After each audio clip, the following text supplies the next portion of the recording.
Здравейте! С това видео искам да ви покажа една възможност, която може да се възползва всеки. Говорим за мобилната индустрия и за мобилните приложения, че набират все повече и повече сила. Всеки един от нас може да създаде мобилно приложение, стига да се запознае с програмата и с отвореният код на Android, с който може да работи всеки. И само един бегал поглед върху нещата, какво представлява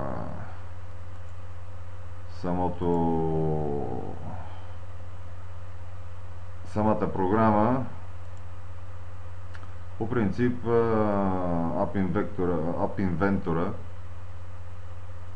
основното, което като го отворите, е точно това. В следващите видеята ще създам една поредица от видео, за да могат да се запознаят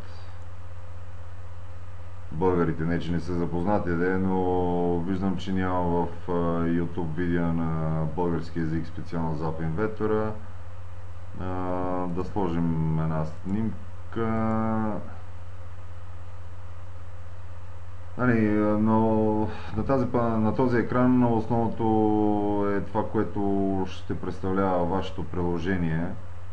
Но за да се създават командите, които ще се извършват натискайки бутони, не знам какви други ефекти могат да се приложат от ваша страна, трябва да се отвори манипулационният блок.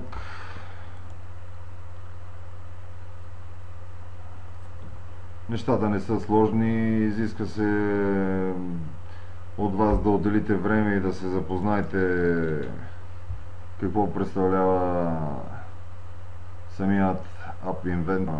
Големи са. Основното, което е, че за създаването на едно мобилно приложение не знам колко време ще ви отнеме. Естествено, като начало ще ви е по-трудно, ще ви отнеме повече време, но за да качите свое мобилно приложение ще ви коства само $25 на година да го качите в Google Play, откъдето ще може да го продавате и да печелите от него. Ето в момента ми отваря блок едитора. Казах ви, няма да се спирам по-подробно на нещата, просто бегал поглед.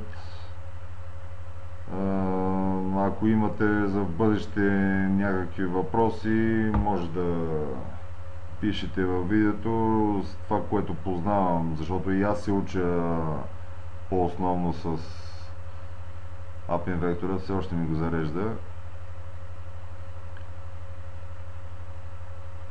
Ето го.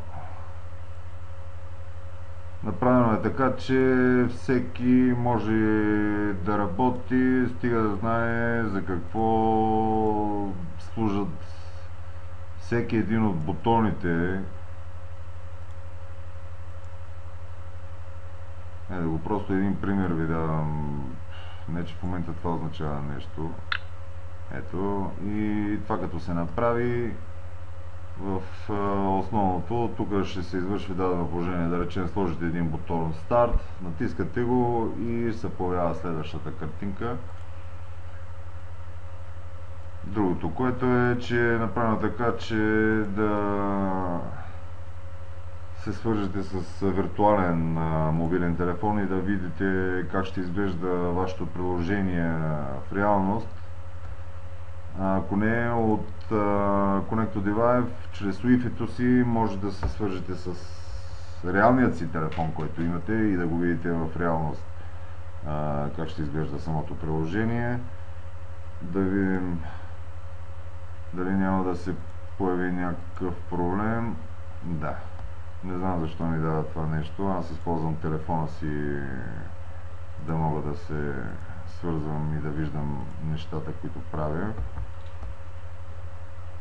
В общи линии е това просто бегло, да видите какво представлява самият App Inventor. Очаквайте поредицата ми, която ще направя за бъдеще. Благодаря ви.